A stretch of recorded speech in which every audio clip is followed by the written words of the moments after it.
Gaming পিসি যারা ব্যবহার করেন তাদের জন্য এক বড় প্রবলেম হচ্ছে আপনার পিসির জিপিইউ, তারপর আপনার দামি পাওয়ার সাপ্লাই, এগুলোকে ইলেকট্রিক শক এবং লো ভোল্টেজ হাই ভোল্টেজকে লক্ষ্য করা।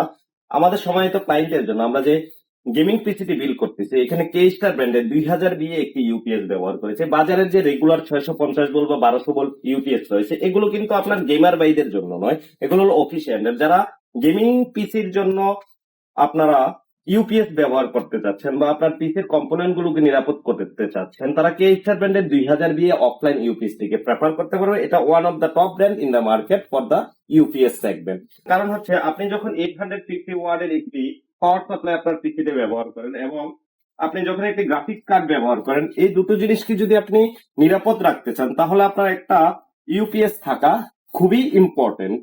আর অনেকে হয়তো বলতে পারেন যে ভাই আমার তো প্রয়োজন নেই ইউপিএস এর, সেটা আপনার পার্সোনাল প্রেফারেন্স। কিন্তু আমরা আমাদের স্টাডি থেকে বা আমাদের যেহেতু ক্লায়েন্ট নিয়ে আমরা হ্যান্ডেল করি, প্রতিনিয়তই আমরা দেখে থাকি যে গ্রাফিক্স কার্ড নষ্ট হয়ে যাচ্ছে ইলেকট্রিক শক ওয়েভের কারণে।